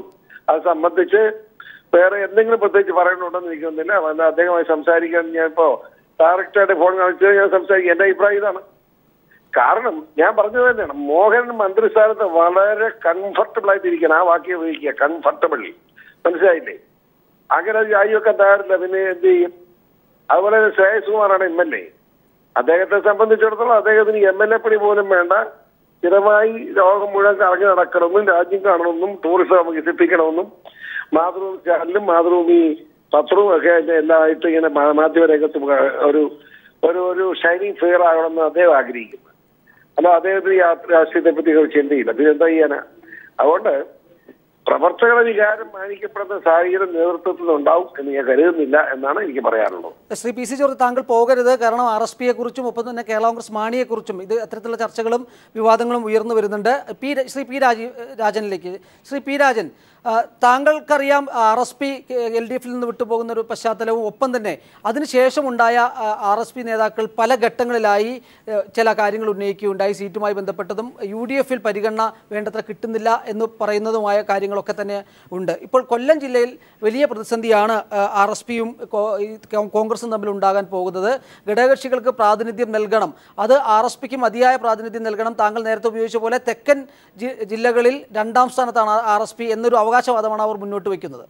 ഇതൊക്കെ അവകാശവാദം മാത്രമാണ്. അതൊന്നും UDF വിട്ടുപോകാനുള്ള കാര്യം ആ ഘട്ടത്തിലേക്ക് എത്തും എന്ന് പ്രതീക്ഷിക്കേണ്ട ഒരു ന്യായമില്ല. ഒന്നാമത് തെരഞ്ഞെടുപ്പിൽ സീറ്റ് കിട്ടാത്തപ്പോൾ അങ്ങോട്ട് മാറി ഒരു കക്ഷി, അത് ഇങ്ങോട്ട് മാറി എന്ന് പറഞ്ഞ് 3 പ്രാവശ്യം കഴിയുമ്പോഴേക്കും ജനങ്ങൾക്ക് പരമപുച്ഛമായിക്കോളും. അതൊന്നും വലിയ കാര്യമായിട്ട് ബാധിക്കാൻ പോകുന്നില്ല. ഈ പ്രാദേശിക തെരഞ്ഞെടുപ്പിൽ സീറ്റ് ബാർഗെയിൻ ചെയ്യാൻ വേണ്ടിയിട്ടുള്ള ചില ടെക്നിക്കുകൾ ഞാനിപ്പോൾ അപ്പുറത്ത് ചേരുമെന്ന് പറയുന്ന ചെറിയ കക്ഷികൾ നടത്താറുണ്ട്. ഇത് തന്നെയാണ് ജനതാദളിന് വ്യക്തിപരമായ വേറെ ചില കാര്യങ്ങൾ കൊണ്ട് അത് അടുത്ത ദിവസങ്ങളിൽ നിങ്ങൾക്ക് മനസ്സിലായിക്കോളും എന്തുകൊണ്ടാണ് മാറാത്തതെന്ന്. ഒരിക്കലും ഉമ്മൻചാണ്ടി വിട്ടുപോകാൻ ശ്രേയംസ് കുമാറോ വീരേന്ദ്രകുമാറോ തയ്യാറാകാത്ത വിധം ചില കേസുകളും മറ്റ് കാര്യങ്ങളും ഉണ്ട്. നിങ്ങൾ മാധ്യമങ്ങൾ മറച്ചു വെച്ചുകൊണ്ട് അതില്ലാതെയാകുന്നില്ല, അതുകൊണ്ട് വിട്ടുപോകാൻ പോകുന്നില്ല. അത് ബാർഗെയിൻ ചെയ്യാനുള്ള ശക്തി അവർക്കില്ല. അതേപോലെ തന്നെ RSPക്ക് അങ്ങോട്ടും ഇങ്ങോട്ടും പലതവണ മാറിയിട്ട് ഞങ്ങൾ ഇടയ്ക്കിടയ്ക്ക് കൊടയേരി കാണാനായിട്ട് ചെല്ലുക, അപ്പോൾ ഇപ്പോഴത്തും അപ്പുറത്തേക്ക് പോകും എന്നുള്ള ഭീഷണി മുഴക്കുക, ഞങ്ങൾക്ക് അല്ലെങ്കിൽ അപ്പുറത്ത് സ്ഥാനമുണ്ടെന്ന് വരിക. ഇവർക്കൊന്നും അതിനുള്ള അപ്പുറത്ത് പോകാനുള്ള കഴിവോ ഇല്ല, അത് പോകുകയോ ഇല്ല. പോയാൽ തന്നെ വലിയ ചലനമുണ്ടാക്കാനും പോകുന്നില്ല എന്നുള്ളതാണ് കേരളത്തിൻ്റെ ഇന്നത്തെ രാഷ്ട്രീയ സാഹചര്യം. പഞ്ചായത്ത് തെരഞ്ഞെടുപ്പിനെ സംബന്ധിച്ചിടത്തോളം എന്തെങ്കിലും രാഷ്ട്രീയമായ മാറ്റം വരാവുന്ന ഗൗരവത്തോടുകൂടി ചർച്ച ചെയ്യേണ്ട കാര്യം ഈ അസംബ്ലി തെരഞ്ഞെടുപ്പിലെ ബൈ ഇലക്ഷനിൽ BJP എടുത്ത നിലപാട്, ആ നിലപാട് എങ്ങനെ പഞ്ചായത്ത് തെരഞ്ഞെടുപ്പിൽ സ്വാധീനിക്കാൻ ഇടയുണ്ടോ തുടങ്ങിയതല്ലാതെ മുന്നണി മാറ്റമൊന്നും സീറ്റ് വിഭജനവും വലിയ കാര്യമായ സ്വാധീനം ചെലുത്താൻ പോകുന്നില്ല. UDFൽ JDU സംബന്ധിച്ച ചില പ്രതിസന്ധികളാണ് നമ്മൾ ചർച്ച ചെയ്തുകൊണ്ടിരുന്നെങ്കിൽ ഇനി നമ്മൾ ഇടുക്കിയിലേക്ക് പോകേണ്ട ഒരു പശ്ചാത്തലം കൂടി ഉണ്ടെന്ന് തോന്നുന്നു. കാരണം കേരള കോൺഗ്രസ് എം ഇടുക്കിയിൽ 70% സീറ്റുകളും തങ്ങൾക്ക് വേണമെന്ന് ആവശ്യപ്പെട്ടിരിക്കുകയാണ്. അത് ജോസഫ് വിഭാഗം വന്നതിൻ്റെ പങ്ക് കൂടി തങ്ങൾക്ക് നൽകണം എന്ന തരത്തിലുള്ള ഒരു ഫോർമുലയാണ് മുന്നോട്ട് വയ്ക്കുന്നത്. അതേസമയം കോൺഗ്രസ് എത്രത്തോളം അതിനോട് അനുകൂലിക്കുമെന്നുള്ള കാര്യം ചർച്ച ചെയ്യാം. ആദ്യം PC ജോർജിൽ തന്നെ തുടങ്ങാമെന്ന് തോന്നുന്നു. അദ്ദേഹത്തിന് എവിടെ പോകാനുണ്ട്. ശ്രീ PC ജോർജ്, എങ്ങനെയായിരിക്കും ഇടുക്കിയിലെ കാര്യങ്ങൾ? എനിക്കത് കേട്ടപ്പോൾ ചിരി വന്നു. മാണി ഗ്രൂപ്പ് എന്ന് പറഞ്ഞ് ഇടുക്കി തീർന്നു പോയി. നേതാക്കന്മാർ ഈ കൈക്കൂലി മേടിക്കുന്നതിന് വീതം പറ്റുന്ന അല്ലാതെ ഇന്ന് കേരള കോൺഗ്രസ് എം എന്നും പറഞ്ഞ ആരും ഇടുക്കിയിലൊന്നുമില്ല. ഇടുക്കിയിലുള്ള ജനങ്ങൾ മുഴുവൻ കേരള കോൺഗ്രസിനും UDFനും എതിരായി മാറി. ഇപ്പൊ അല്പം കോൺഗ്രസ് അനുഭാവം ഉള്ളവരുണ്ട്. ആ കോൺഗ്രസ് പ്രവർത്തകരല്ലാതെ ഒരെണ്ണം മാണി ഗ്രൂപ്പ് എന്ന് പറഞ്ഞില്ല. മാണി ഗ്രൂപ്പ് എന്ന് പറഞ്ഞ് റോഡിൽ ഇറങ്ങി അടികിട്ടുന്ന വരെയാണ്. കാരണം ഇവിടെ സൂര്യശങ്കർ റിപ്പോർട്ട് വന്നപ്പോൾ മാണി എവിടെ ആയിരുന്നു? ഇവിടെ പാവപ്പെട്ട കൃഷിക്കാരന്റെ പ്രശ്നം വന്നു. റബ്ബറിന് വിലയില്ല, ഏലത്തിന് വിലയില്ല. ഈ ബുദ്ധിമുട്ടുണ്ടായി. കുരുമുളകിന് വില ഇപ്പൊ ഇച്ചിരൊക്കെ ഉണ്ടായി. ഈ സമയത്തൊക്കെ മാണി എവിടായിരുന്നു? മാണിയും സെറ്റും കൂടെ ഭരിച്ച് കാശുണ്ടാക്കുക എന്നുള്ള പണി കൊണ്ട് നടക്കായിരുന്നു KM മാണി. പിന്നെ ജോസഫ് വന്നു. ജോസഫ് പുറത്തു വിട്ടിട്ടുണ്ടോ? ജോസഫ് ഒരാൾ ജീവിച്ചിരിക്കുന്നതായിട്ട് കേരളത്തിൽ ജനങ്ങൾക്കറിയില്ലല്ലോ. ജോസഫിന്റെ വകുപ്പും ജലനിധി പദ്ധതി ഉള്ളതുകൊണ്ടാണ് ജോസഫ് ജീവിച്ചിരിപ്പണമെന്ന് ജനം അറിയുന്നത്. അതിനകത്ത് പല ആരോപണങ്ങളും വന്നുകൊണ്ടിരിക്കാൻ അപ്പം ഈ ജോസഫിനെതിരെ ഒന്നും പറയാൻ ഉദ്ദേശിക്കുന്നില്ല. പക്ഷേ ഇടുക്കി ജില്ലയിൽ ഇടതുപക്ഷം നേരെ എതിരായി കോൺഗ്രസ്, അതല്ലാതെ പിന്നെ BJPയുടെ കുറച്ച് പ്രവർത്തനം ഇപ്പോൾ ഉണ്ടായിട്ടുണ്ട്. അതുമല്ലാതെ ഒരു മത്സരത്തിന് മാണിക്ക് എന്തെങ്കിലും സ്കോപ്പ് ഉള്ളതായി ഞാൻ കരുതുന്നില്ല. അതായത് താങ്കൾ പറഞ്ഞു വരുന്നത് KM മാണിയുടെ പാർട്ടിക്ക് ബാർഗൈനിങ് കപ്പാസിറ്റി വല്ലാതെ കുറഞ്ഞു എന്ന് തന്നെയാണ്. കുറഞ്ഞു എന്ന് മാത്രം ഇല്ലെന്നായി. ആകെപ്പാടെ തൊടുപുഴ നിയോജകമണ്ഡലത്തിൽ വല്ലതും പറയാം. കാരണം ജോസഫ് എന്ന വ്യക്തിയോടുള്ള ബന്ധത്തിന്റെ അടിസ്ഥാനത്തിൽ നിൽക്കുന്ന ജനങ്ങളല്ലാതെ ഇടുക്കി ജില്ലയിൽ ഏതെങ്കിലും ഒരു നിയോജകമണ്ഡലത്തിൽ മാണിക്ക് 100 പേരുടെ പ്രകടനം നടത്താൻ കഴിയുമെന്ന് ഞാൻ കരുതുന്നില്ല. ആത്മാർത്ഥത്തോടെ തീരുമാനം ആരിയിരിക്കുന്നു മാണി എന്നും പറഞ്ഞ് ഉള്ള മാണിക്കാരെല്ലാം നിർത്തി. പിന്നെ നേതാക്കന്മാർ ഓരോ മണ്ഡലത്തിൽ 1 or 2 എണ്ണം കാണും. അതെല്ലാം റോഡിന്റെ വീതം മേടിക്കാൻ നിൽക്കുന്നതും കാശ് മേടിക്കാൻ നിൽക്കുന്നതും ഫൈനാൻസ് സ്റ്റേക്ക് വേണ്ടി നിൽക്കുന്നവരും ലോട്ടറി കച്ചവടത്തിന്റെ വീതം മേടിക്കുന്നവരും അല്ലാതെ വേറെ ആരും ഇല്ല. ഞാൻ ചോദിക്കട്ടെ, നമ്മുടെ ഉടുമ്പൻചോല എത്രണ്ണം ഉണ്ട്? ഉടുമ്പൻചോല അതെ ആകെപ്പാട് ഇടുക്കി റോഷി ഇങ്ങനെ കറങ്ങി നടക്കുന്നുണ്ട്. റോഷിയുടെ പേര് കൊണ്ടുണ്ട്. പക്ഷെ റോഷി അടുത്ത ഇലക്ഷൻ 20,000 വോട്ടിന് നോക്കുവാറിയാവോ? ഇതാണ് അവിടുത്തെ നില. അത് പലവരും സംരക്ഷണ സമിതി ഉണ്ട്. വളരെ സ്ട്രോങ് നിലപാട് സ്വീകരിച്ചിരിക്കുകയാണ് അവരെ. ഒരു കാരണവശാലും മാണിയായിട്ട് യോജിപ്പിന് അവരില്ല. അപ്പൊ ആ നിലയ്ക്ക് മാണിയുടെ ബാർഗനിങ് പൂർണ്ണമായി ഇടുക്കി ജില്ല തകർന്നു പോയി. മാണി ഗ്രൂപ്പ് എന്ന് പറഞ്ഞ് നിൽക്കാൻ പോലും ഇടുക്കിയിലെ കഴിയില്ല. കോൺഗ്രസിന് പിന്നെയും പിടിച്ചു നിൽക്കാം. കാരണം കോൺഗ്രസിന്റെ പഴയ പ്രവർത്തകർ ഇപ്പോഴും കോൺഗ്രസ് ആയി നിൽക്കുന്നുണ്ട്. പക്ഷെ വേയും തമ്മിൽ അടിയാണ്. അതുകൊണ്ട് അടിച്ചു പിരിയും. ഇത്തവണ ഇടുക്കി ജില്ലാ പഞ്ചായത്ത് ഇടതുപക്ഷം മുന്നിൽ കൊണ്ടുപോകുന്നുള്ളതിൽ ഒരു ആർക്കും വേണ്ട. ഞാൻ ഉറപ്പിച്ച് പറഞ്ഞിരിക്കുന്നു, ഒരു ബുദ്ധിമുട്ടുമില്ലാതെ ഇടുക്കി ജില്ലാ പഞ്ചായത്ത് ഇടതുപക്ഷ ജനാധിപത്യം കിട്ടും, സംശയം വേണ്ട. വളരെയധികം നന്ദി Shri PC George. Shri Shafeer, KM മാണിയെ പിണക്കിക്കൊണ്ട് അല്ലെങ്കിൽ ബാർഗൈനിങ് കപ്പാസിറ്റി ഇല്ലാതായി എന്ന് ശ്രീ PC ജോർജ് പറയുന്ന ആ നേതാവിനെ പിണക്കിക്കൊണ്ട് ഇടുക്കിയിൽ കോൺഗ്രസിന് ഏതെങ്കിലും തരത്തിലുള്ള നേട്ടങ്ങൾ ഉണ്ടാക്കാൻ കഴിയുമോ? അല്ല, ഇതൊക്കെ PC ജോർജ് പറയുമ്പോൾ PC ജോർജ് ഒരു കാര്യം കൂടി ആലോചിക്കണം. അദ്ദേഹം ടെലിഫോൺ ലൈനിൽ ഉണ്ടാവേണ്ടതായിരുന്നു. PC ജോർജിൻ്റെ ബാർഗെയിനിങ് കപ്പാസിറ്റി കേരളത്തിൽ നഷ്ടപ്പെട്ടു അരുവിക്കര തെരഞ്ഞെടുപ്പോടുകൂടി. ഇവിടെ എന്തോ 10,000-15,000 വോട്ടൊക്കെ പിടിക്കുമെന്ന് പറഞ്ഞുകൊണ്ട് ജാതിമത സംഘടനകളെയൊക്കെ കൊണ്ടുവന്ന് കോൺഗ്രസിനെ ഇടതുപക്ഷത്തേക്ക് വെല്ലുവിളിച്ചാണല്ലോ അവസാനം നോട്ടയേക്കാൾ പുറകെ പോയി നിൽക്കുന്ന PC ജോർജാണ് പറയുന്നത് മാണിയുടെ ബാർഗെയിനിങ് കപ്പാസിറ്റി നഷ്ടപ്പെട്ടു പോയെന്ന്. ഞാൻ അതിലേക്ക് കടന്നു പോകുന്നില്ല. പക്ഷേ ഒരു കാര്യം ഞാൻ പറയാം, കേരളത്തിൽ ഐക്യജനാധിപത്യ മുന്നണിയിലെ മൂന്നാമത്തെ പ്രമുഖമായ കക്ഷിയാണ് കേരള കോൺഗ്രസ് മാണി. അവർക്ക് മാന്യമായി എല്ലാ തെരഞ്ഞെടുപ്പുകളിലും ഞങ്ങളവിടെ പ്രാതിനിധ്യം കൊടുക്കാറുണ്ട്. അവർക്ക് അവരുടെ പ്രാതിനിധ്യത്തിനനുസരിച്ചുള്ള ഒരു സംഖ്യ ഇപ്രാവശ്യവും ഉണ്ടാവും. അവർ ഐക്യജനാധിപത്യ മുന്നണിയിൽ തുടരും. ഇവിടെ ശ്രീ PC ജോർജിനെ പോലുള്ള ആളുകൾ കൊതിക്കറവ് കൊണ്ട് പറയുകയാണ്, ഇടതുപക്ഷത്ത് ഇവിടെ നിന്ന് ഇറങ്ങുകയും ചെയ്തു, അങ്ങ് അമ്മ വീട്ടിൽ കയറാനും പറ്റിയില്ല എന്ന് പറയുന്ന പോലെ അവസ്ഥയിൽ ഇവിടെ നിന്ന് ഇറങ്ങി പോവുകയും ചെയ്തു, കഷ്ടകാലത്തിൽ ഇറങ്ങി പോവുകയും ചെയ്തു, ഇടതുപക്ഷ ജനാധിപത്യം എടുക്കുകയില്ല. ഞാൻ ഒരു കാര്യം തീർത്ത് പറയാം പ്രിയപ്പെട്ട രാജീവേ, ഇരിക്കുന്ന കൊമ്പ് മുറിക്കുന്ന, ഇരിക്കുന്ന ഭൂമി കുഴിക്കുന്ന നേതാവാണ് ശ്രീ PC ജോർജ്. ഇപ്പോൾ ഐക്യജനാധിപത്യ മുന്നണിയിൽ ഇപ്പോൾ വളരെ സന്തോഷകരമായി പോകുന്നത് ഇയാൾ പുറത്തു പോയതിന് ശേഷമാണ്.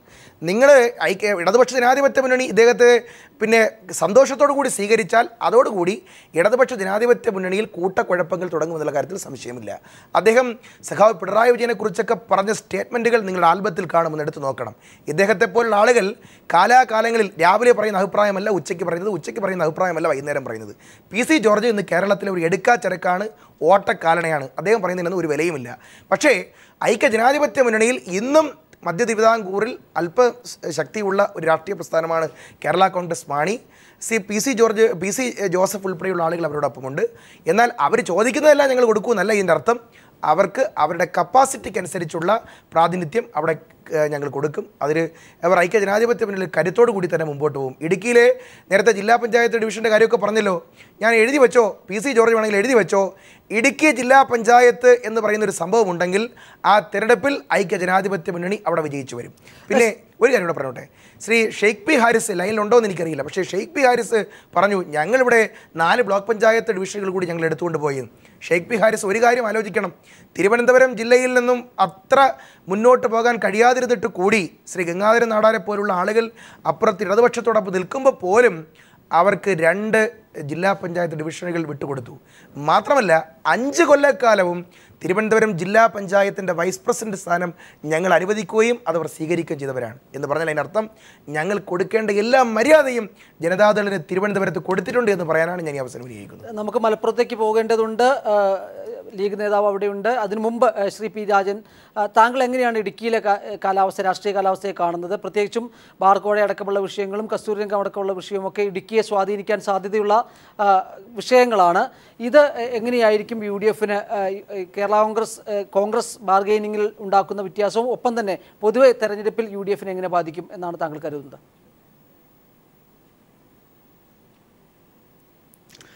ഇടുക്കി ജില്ല ഇടതുപക്ഷം നേട്ടമുണ്ടാക്കാൻ സാധ്യതയുള്ള ഒരു ജില്ലയായിട്ടാണ് ഞാൻ കാണുന്നത്. ഒന്ന് കേരള കോൺഗ്രസിൻ്റെ നാശം, അതിനു പുറമെ കഴിഞ്ഞ പാർലമെൻറ്റ് തെരഞ്ഞെടുപ്പിലുണ്ടായ ഫലം, അതിൽ എന്തോ കാരണം കസ്തൂരി രംഗൻ റിപ്പോർട്ടർ എന്തോ ആകട്ടെ, അവിടെയുള്ള നല്ലൊരു ശതമാനത്തെ ഇടതുപക്ഷത്തിൻ്റെ കൂടെ നിർത്താൻ ഞാൻ അതിനോട് യോജിക്കുന്ന ആളല്ല. PT തോമസിനെ സ്ഥാനത്ത് നിന്ന് മാറ്റിയതിനോട് ഒരു രാഷ്ട്രീയ നിരീക്ഷണം നൽകി ശരിയായ നടപടിയാണെന്ന് എനിക്ക് അഭിപ്രായമില്ല. എന്നിരുന്നാൽ പോലും ഇടതുപക്ഷം ആ തന്ത്രം കൊണ്ട് കുറച്ച് നേട്ടം ഉണ്ടാക്കാൻ സാധ്യതയുള്ള ഒരു ജില്ലയായിട്ടാണ് ഇടുക്കി ജില്ല എനിക്ക് തോന്നുന്നത്. ശ്രീ ഭാസ്കരേന്ദ്ര ബാബു, താങ്കളുടെ വിശകലനം? അതിനകത്ത് പറയുന്നത് പൊതുവിൽ ശരിയായൊരു കാര്യമാണ്. കഴിഞ്ഞ ദിവസങ്ങളിൽ കഴിഞ്ഞ വർഷങ്ങളായി സംഭവിച്ചുകൊണ്ടിരിക്കുന്ന കസ്തൂരി രംഗൻ റിപ്പോർട്ട് തന്നെയാണ് രാജനെ സമ്മതിക്കുന്നില്ലെങ്കിൽ പോലും, P രാജനെ സമ്മതിക്കുന്നില്ലെങ്കിലും കസ്തൂരി രംഗൻ റിപ്പോർട്ടുമായി ബന്ധിപ്പിച്ചു വന്നിരിക്കുന്ന വലിയ ആശയക്കുഴപ്പമാണ് പള്ളിയുടെ ആഭിമുഖ്യത്തിൽ അവിടെ നടന്നത്. ആ ആശയക്കുഴപ്പത്തിൻ്റെ അടിസ്ഥാനത്തിൽ കോൺഗ്രസിന് അവിടെ പിന്നണിയിലേക്ക് തള്ളി നീക്കപ്പെടേണ്ടി വന്നു. കേരള കോൺഗ്രസും ആ സെറ്റ് ബാക്ക് അനുഭവിക്കുകയും ചെയ്തതാണ്. തുടർന്ന് വന്ന ബാർക്കോഴ, നേരത്തെ PC ജോർജ് പറഞ്ഞത് ശരിയാണ്. ബാർക്കോഴ കേസുമായി ബന്ധിപ്പിച്ച് മാണിയെ സംരക്ഷിക്കുന്ന തിരക്കിൽ കേരള കോൺഗ്രസ് എന്ന പ്രസ്ഥാനത്തിൻ്റെ അടിസ്ഥാനം തകർന്നുപോയ കാര്യം ഒരുപക്ഷെ ആ വാശിക്കിടയിൽ മാണിക്ക് തന്നെ കാണാൻ കഴിയാതെ പോയിരിക്കുന്നു. ഏതാനും നേതാക്കൾ കഴിഞ്ഞാൽ 100 പേരുടെ പ്രകടനം നടത്താൻ കഴിയാത്ത വണ്ണം ശുഷ്കമായിരിക്കുന്നു പാർട്ടി പ്രവർത്തനം. അത് ശരിയുമാണ്. ആ അവസ്ഥയിൽ അങ്ങനെ വരുമ്പോൾ PJ ജോസഫിൻ്റെ വൈയക്തികമായ കരിസ്മയൊഴിച്ചാൽ ബാക്കി ഒന്നും തന്നെ നിലനിൽക്കുന്നില്ല കേരള കോൺഗ്രസിനെന്ന് PC ജോർജ് പറയുന്നത് അദ്ദേഹത്തിൻ്റെ മോഹഭംഗത്തിൻ്റെ ശബ്ദമല്ല റഫീറെ, മറിച്ച് അത് നമ്മൾ മനസ്സിലാക്കേണ്ട ഒരു കാര്യം, കൃത്യമായ ചില രാഷ്ട്രീയ പ്രവർത്തനങ്ങൾ അതിനിടെ നടന്നിട്ടുണ്ട്, രാഷ്ട്രീയ സംഭവവികാസങ്ങൾ, അത്തരം ഇറോഷന്. അതുകൊണ്ട് ഇടുക്കി ജില്ലയിൽ ആ നിലയ്ക്ക് ഇടതുപക്ഷത്തിന് മുൻതൂക്കമുള്ള ഒരവസ്ഥ നിലനിൽക്കുന്നുണ്ട്. അല്ലെങ്കിൽ കോൺഗ്രസ് വിരുദ്ധതയുടെയും കേരള കോൺഗ്രസ് വിരുദ്ധതയുടെയും ഒരു സാഹചര്യം നിലനിൽക്കുന്നുണ്ട്. അത് ഈ തെരഞ്ഞെടുപ്പ് കഴിയുന്നവരെ തുടരാൻ സാധ്യതയുണ്ട്. അതിൻ്റെ പ്രതിഫലനം തെരഞ്ഞെടുപ്പിൻ്റെ റിസൾട്ട് ഉണ്ടാകുമെന്ന് തന്നെയാണ് രാജീവൻ ഞാൻ കരുതുന്നത്. UDF സീറ്റ് വിഭജനം സംബന്ധിച്ച പ്രാഥമിക ചർച്ചകൾ നടക്കുന്ന പശ്ചാത്തലത്തിലാണ് ന്യൂസ് ആൻഡ് വിസ് ഈ വിഷയം ചർച്ച ചെയ്യുന്നത്. മലബാറിൽ ഒരുപക്ഷെ JDU ഉയർത്തിയ കാര്യങ്ങളെക്കാൾ കൂടുതൽ ലീഗും കോൺഗ്രസുമായുള്ള ഒരു കോൺഫ്ലിക്റ്റ് നിലനിൽക്കുന്നുണ്ട് എന്നുള്ള കാര്യം വ്യക്തമായി വരികയാണ്. എന്തൊക്കെയാണ് മലബാറിലെ ലീഗിൻ്റെ ആവശ്യങ്ങൾ, ഏതൊക്കെ തരത്തിലാണ് ലീഗ് എന്തൊക്കെ ആവശ്യങ്ങളാണ് മുന്നോട്ട് വയ്ക്കുന്നത് എന്ന കാര്യത്തിലാണ് ഇനിയിപ്പോൾ ചർച്ച ചെയ്യുന്നത്. യൂത്ത് ലീഗ് നേതാവായ നജീബ് കാന്തപുരമാണ് നമ്മോടൊപ്പം ഉള്ളത്. ശ്രീ നജീബ് കാന്തപുരം, കോൺഗ്രസുമായി ചേർന്ന് പോകാതെ ഒറ്റയ്ക്കൊറ്റയ്ക്ക് ജില്ലാ കൺവെൻഷനുകളുമായി മുന്നോട്ട് പോകാനുള്ള കാര്യങ്ങളാണ് ലീഗിൽ നിന്നുണ്ടാകുന്നത്. അതുപോലെ തന്നെ ലീഗും കോൺഗ്രസും തമ്മിൽ മത്സരിക്കുന്ന ഇടങ്ങൾ കൂടി ഉണ്ടാകുന്ന ഒരു പശ്ചാത്തലം മലബാറിൽ ഉണ്ടാകുന്നു. എങ്ങനെയാണ് ആ ഒരു പ്രശ്നത്തെ UDF നിങ്ങൾ പരിഹരിക്കാൻ പോകുന്നത്? രാജീവ്, നമ്മളെല്ലാവരും മനസ്സിലാക്കുന്ന പോലെ കേരളത്തിൽ തന്നെ ഏറ്റവും ആത്മവിശ്വാസത്തോടെ ഒരു തെരഞ്ഞെടുപ്പിനെ നേരിടാൻ കഴിയുന്ന രാഷ്ട്രീയ പാർട്ടിയാണ് മുസ്ലിം ലീഗ് എന്ന് പറയുന്നതിൽ എനിക്ക് അഭിമാനമുണ്ട്. കാരണം ഏത് സമയത്തും സദാ ജനങ്ങൾക്കിടയിൽ തന്നെ കഴിയുന്ന ഒരു രാഷ്ട്രീയ പാർട്ടിയാണ് മുസ്ലിം ലീഗ്. തെരഞ്ഞെടുപ്പിന് വേണ്ടി മാത്രമല്ല, മുസ്ലിം ലീഗിൻ്റെ ഒരു പ്രവർത്തന രീതി പൊളിറ്റിക്സിനെ തന്നെ റീഡിഫൈൻ ചെയ്തുകൊണ്ടാണ്. പുതിയൊരു രാഷ്ട്രീയം പുതിയ കാലത്തിൽ, പ്രത്യേകിച്ച് നമുക്കറിയാം ഈ തദ്ദേശ തെരഞ്ഞെടുപ്പിൽ ഓരോ രാഷ്ട്രീയ പാർട്ടിയെയും ജനങ്ങൾ വിലയിരുത്തുന്ന ഒരു തെരഞ്ഞെടുപ്പാണ്. മാത്രമല്ല, ഈ തെരഞ്ഞെടുപ്പിൽ ഓരോ പാർട്ടിയും ജനങ്ങളുമായി എത്ര അടുത്തു നിൽക്കുന്നു എന്ന് കൃത്യമായി നമുക്ക് വിവേചിച്ചറിയാവുന്ന ഒരു തെരഞ്ഞെടുപ്പാണ്. അതുകൊണ്ട് തന്നെ മുസ്ലിം ലീഗ് ജനങ്ങൾക്കിടയിൽ നിറഞ്ഞു നിൽക്കുകയാണ്. അവരുടെ ജീവകാരുണ്യ പ്രവർത്തനങ്ങളാവട്ടെ, അവരുടെ വ്യക്തിഗതമായ പ്രശ്നങ്ങളാകട്ടെ, ആശ്വാസ പ്രവർത്തനങ്ങളാകട്ടെ, മുസ്ലിം ലീഗിൻ്റെ പ്രവർത്തകന്മാർ 100% പ്രവർത്തകർ ജനങ്ങൾക്കിടയിലാണ്. അതുകൊണ്ട് ഈ തെരഞ്ഞെടുപ്പിനെ വളരെ ആത്മവിശ്വാസത്തോടെയാണ് മുസ്ലിം ലീഗ് നേരിടാൻ പോകുന്നത്. പിന്നെ രാജീവ് പറഞ്ഞ കാര്യം, സ്വാഭാവികമായിട്ടും മുസ്ലിം ലീഗിൻ്റെ ജില്ലാ കൺവെൻഷനുകൾ നടക്കുന്നത് UDF വിരുദ്ധമായ ഒരു നീക്കമല്ല. മുസ്ലിം ലീഗ് തെരഞ്ഞെടുപ്പ് പ്രഖ്യാപനം എന്ന് പറയുന്നത് എല്ലാ രാഷ്ട്രീയ പാർട്ടികളെയും അതിശയിപ്പിച്ചുകൊണ്ടുണ്ടായ വളരെ പെട്ടെന്നുണ്ടായ തെരഞ്ഞെടുപ്പ് പ്രഖ്യാപനമാണ്. പക്ഷേ ആ തെരഞ്ഞെടുപ്പ് പ്രഖ്യാപനത്തിന് മുമ്പേ തന്നെ തീരുമാനിച്ച ജില്ലാ കൺവെൻഷനുകളാണ് മുസ്ലിം ലീഗ് ഇപ്പോൾ നടത്തി വരുന്നത്. ഇനിയും ഈ മുന്നണി വളരെ ശക്തമായി മുന്നോട്ട് പോകാവുന്ന ജനകീയമായ അടിത്തറയുള്ള ഒരു മുന്നണി എന്ന നിലയിൽ വളരെ നന്നായി മുന്നോട്ട് പോകാൻ കഴിയുമെന്ന ആത്മവിശ്വാസം മുസ്ലിം ലീഗിന് തീർത്തുമുണ്ട്. ശ്രീ നജീബ്, ഒരു കാര്യം കൂടി ചോദിച്ചോട്ടെ. കോൺഗ്രസുമായി മത്സരിക്കുന്ന ഒരു പശ്ചാത്തലം കൂടി അവിടെ ഉണ്ട് എന്ന് രാഷ്ട്രീയ നിരീക്ഷകർക്ക് അറിയാം. ഒപ്പം തന്നെ വേണ്ടി വന്നാൽ ഒറ്റയ്ക്ക് സ്ഥാനാർത്ഥികളെ പ്രഖ്യാപിച്ച് മുന്നോട്ട് പോകുമെന്നൊരു നിലപാട് കൂടി ലീഗ് കഴിഞ്ഞ ദിവസങ്ങൾ കൈക്കൊണ്ടിരുന്നു. ഈ പശ്ചാത്തലത്തിൽ ഇപ്പോൾ ഷഫീർ നമ്മോടൊപ്പം ഇവിടെയുണ്ട്. മലപ്പുറം, കാസർഗോഡ്, കോഴിക്കോട് ജില്ലകളിൽ ലീഗ് ഒറ്റയ്ക്ക് പോയാലും പ്രശ്നമില്ല ഈ തദ്ദേശ തെരഞ്ഞെടുപ്പിൽ എന്നൊരു നിലപാടിലേക്ക് പോകുന്ന ഒരു പശ്ചാത്തലം കേരളം കാണുന്നുണ്ട്. ഒരിക്കലുമില്ല. ലീഗ് അങ്ങനെ ഒറ്റയ്ക്ക് പോകേണ്ട പാർട്ടി അല്ലല്ലോ. ലീഗ് UDF നട്ടല്ലായി നിൽക്കുന്ന ഒരു പാർട്ടിയാണ്. അതുകൊണ്ട് മുസ്ലിം ലീഗിനെ സംബന്ധിച്ചിടത്തോളം ഈ തെരഞ്ഞെടുപ്പിൽ UDF ഒറ്റക്കെട്ടായി നിർത്തുക എന്നതാണ് ഞങ്ങളുടെ മുമ്പിൽ ഏറ്റവും പ്രധാനപ്പെട്ട അജണ്ട. ഞങ്ങളുടെ വ്യക്തിഗതമായ താല്പര്യമോ വ്യക്തിഗതമായ വിജയമോ മാത്രമല്ല, ഒരു മുന്നണിക്കും ഒരു രാഷ്ട്രീയ ആശയത്തിനും പുതിയ ഇന്ത്യൻ പശ്ചാത്തലത്തിൽ വളരെ പ്രാധാന്യമുണ്ട്. അതുകൊണ്ട് മുസ്ലിം ലീഗ് വ്യക്തിഗതമായി ഞങ്ങൾക്ക് കിട്ടുന്ന ഒരു വിജയത്തേക്കാൾ പ്രധാനമായി കാണുന്നത് ഈ മുന്നണിക്ക് നേട്ടമുണ്ടാക്കുക, ഈ മുന്നണിയെ നിലനിർത്തുക എന്നതാണ്. അതുകൊണ്ട് തന്നെ അങ്ങനെ ഒറ്റയ്ക്ക് പോകേണ്ട ഒരു സാഹചര്യവും മുസ്ലിം ലീഗിനെ സംബന്ധിച്ചിടത്തോളം ഇല്ല. ശ്രീ പി രാജൻ, ശ്രീ നജീബ് ഒരുപക്ഷെ കുറെ കൂടി സൗമ്യമായി സംസാരിക്കുന്നു എന്നേ ഉള്ളൂ. മലപ്പുറത്തെ അവസ്ഥ അല്ലെങ്കിൽ കോഴിക്കോട്, കാസർഗോഡ് ജില്ലകളിലെ അവസ്ഥ എന്ന് പറഞ്ഞാൽ കോൺഗ്രസും ലീഗും തമ്മിലുള്ള ഫ്രിക്ഷൻ എല്ലാ കാലത്തും ഉണ്ടാകുന്നുണ്ട്. പ്രത്യേകിച്ച് തദ്ദേശ ഭരണ തെരഞ്ഞെടുപ്പിൽ ധാരാളം വിമതരും അങ്ങോട്ടും ഇങ്ങോട്ടുമുള്ള മത്സരവും ഒക്കെ തന്നെ ഉണ്ടാകുന്നുണ്ട്. ഇത് എത്രത്തോളമാണ് UDF മലബാറിൽ ബാധിക്കാൻ പോകുന്നത്? ശ്രീ നജീബ് പറഞ്ഞ് ഞാൻ കേട്ടില്ല, എൻ്റെ ഇവിടെ ഓഡിയോന് എന്തോ തകരാറുണ്ടായിരുന്നു. പക്ഷേ ഇതും അവസാനം സെറ്റിൽ ചെയ്യും എന്നുള്ളത് തന്നെയാണ്. കാരണം ഒരു ദീർഘകാലാടിസ്ഥാനത്തിൽ ഭിന്നിപ്പുണ്ടാക്കുന്ന വിധത്തിൽ സീറ്റ് തർക്കം കൊണ്ടെത്തിക്കാനായിട്ട് ഇരു കൂട്ടരും തയ്യാറാകില്ല. കാരണം ലീഗ് UDF ഒരു പ്രധാന കക്ഷിയാണ്. അതേസമയം കോൺഗ്രസിനെ വിട്ട് ഒറ്റപ്പെടാവുന്ന ഒരവസ്ഥ ഇടതുപക്ഷം സഹായിച്ചില്ലെങ്കിൽ ഇപ്പോൾ ലീഗിനില്ല. അഖിലേന്ത്യാ പശ്ചാത്തലമൊക്കെ അതിനൊരു കാരണം തന്നെയാണ്. ഇടതുപക്ഷത്തിൻ്റെ ബാർഗൈനിങ് കപ്പാസിറ്റി ഇടതുപക്ഷത്തേക്ക് ഞങ്ങൾ പോകുമെന്ന് അന്ത്യഘട്ടത്തിൽ പറഞ്ഞാൽ ലീഗിൻ്റെ വിശ്വാസ്യത നഷ്ടപ്പെടാനേ സാധ്യതയുള്ളൂ. അത് ലീഗ് ഇത്രയും കാലം അങ്ങനെ ഒരു വിശ്വാസ്യത നഷ്ടപ്പെടുത്ത ഒരു കക്ഷിയല്ല. ഒരു കക്ഷി എന്നുള്ള നിലയ്ക്ക് അത് വർഗീയ കക്ഷിയായിട്ട് തന്നെ കണക്കാക്കുന്ന ആളാണ് ഞാൻ, അത് വേറെ കാര്യം. പക്ഷേ നമ്മുടെ യാഥാർത്ഥ്യം അതനുസരിച്ച് ലീഗിന് രാഷ്ട്രീയത്തിൽ വിശ്വാസ്യതയുള്ള ഒരു കക്ഷിയാണ്. ആ കക്ഷി അങ്ങനെ വിട്ടുപോകില്ല. ഏതാനും സീറ്റിൻ്റെ പേരിൽ കലഹമുണ്ടാകുക എന്നുള്ളത് എല്ലാ തവണയും ഉണ്ടാകുന്ന പോലെ സീറ്റ് വർദ്ധിപ്പിക്കാൻ വേണ്ടി ഉണ്ടാകും എന്നല്ലാതെ അതൊരു വലിയ പൊട്ടിത്തെറിയുടെ വക്കത്ത് എത്തും എന്ന് എനിക്ക് തോന്നുന്നില്ല. പ്രാദേശിക അടിസ്ഥാനത്തിൽ റബലുകൾ ഉണ്ടായാൽ തന്നെ ആ റബലുകൾ അസാധുവായിട്ടുള്ള മത്സരിക്കുന്ന ഒരു രംഗത്തിലപ്പുറം ലീഗിന് അസാധുവായാൽ ആ ലീഗിൻ്റെ പേരിൽ റബൽ മത്സരിച്ചാൽ അതിൽ കഴിഞ്ഞൊന്നും ഉണ്ടാകാൻ പോകുന്നില്ല. ഇന്നുണ്ടായ മറ്റൊരു പ്രധാന സംഭവവികാസം തദ്ദേശ ഭരണ തെരഞ്ഞെടുപ്പുമായി ബന്ധപ്പെട്ട് തന്നെ വെള്ളാപ്പള്ളി നടേശൻ VM സുധീരനെതിരെ രംഗത്ത് വരികയും അദ്ദേഹത്തെ നികൃഷ്ടജീവി എന്ന് വിളിക്കുകയും ചെയ്തു. ഇതിന് തിരിച്ചടി എന്നോണം അത് സ്വയം വിളിക്കേണ്ടവർ തന്നെയാണ് അത്തരത്തിൽ വിളിച്ചിട്ടുള്ളത് എന്ന പ്രതികരണമാണ് VM സുധീരനിൽ നിന്നുണ്ടായിട്ടുള്ളത്. ശ്രീ ഷഫീർ, വളരെ ശക്തമായ ആക്രമണം LDF നേതാക്കൾക്കെതിരെ നടത്തിവരുന്ന വെള്ളാപ്പള്ളി ഇന്ന് ലക്ഷ്യം വെച്ചത് VM സുധീരനെയാണ്. താങ്കൾ എങ്ങനെയാണ് അതിനോട് പ്രതികരിക്കുന്നത്? ശ്രീ വെള്ളാപ്പള്ളി നടേശൻ കേരളത്തിലെ ജനപക്ഷ നേതാവായ VM സുധീരനെ എന്നും നികൃഷ്ടജീവി എന്നും വിളിച്ച് കളിയാക്കാനൊന്നും വളർന്നിട്ടില്ല. ഇയാൾ ഒരു കാര്യം എനിക്ക് പറയാനുള്ളൂ. മഹാനായ SNDPയുടെ മഹാനായ നേതാവായിരുന്ന കേരളത്തിലെ ഏറ്റവും നല്ല അറിയപ്പെടുന്ന മഹാനായ കലാകാരനും കവിയുമായിരുന്ന കുമാരനാശാൻ ഇരുന്ന കസേരയിലിരുന്നു കൊണ്ട് ഒരുതരം കള്ളുഷാപ്പിലെ ഒഴിപ്പുകാരൻ്റെ ഭാഷയിലൊന്നും ശ്രീ വെള്ളാപ്പള്ളി നടേശൻ VM സുധീരനെ പോലുള്ള നേതാക്കന്മാരെ വിമർശിച്ചാൽ കേരളത്തിലെ ജനങ്ങൾ അത് കണ്ടുകൊണ്ട് നിൽക്കില്ല. ഒറ്റ കാര്യമുള്ളൂ ഇതിനകത്ത്. യുഗപ്രഭാവനായ ശ്രീനാരായണ ഗുരുദേവൻ്റെ ദർശനങ്ങളിൽ ഒന്നുപോലും ഇന്ന് വരെ 75 വയസ്സിനിടയിൽ ഒരു തവണ പോലും ഒരു കാര്യം പോലും ജീവിതത്തിൽ പകർത്താൻ കഴിയാത്ത ശ്രീ വെള്ളാപ്പള്ളി നടേശൻ യുഗപ്രഭാവനായ ശ്രീനാരായണ ഗുരുദേവൻ്റെ ദർശനങ്ങൾ ജീവിതത്തിലുടനീളം പ്രാവർത്തികമാക്കിക്കൊണ്ട് മുന്നോട്ട് പോകുന്ന ഒരു മനുഷ്യപ്പറ്റുള്ള നേതാവിനെ നികൃഷ്ടജീവി എന്ന് വിളിച്ചതിലൂടെ ഏറ്റവും മൂന്നാംകിട ഒരു രാഷ്ട്രീയമാണ് കേരളത്തിൽ പയറ്റാൻ ശ്രമിക്കുന്നത്. ഒരു കാര്യം പറയാം.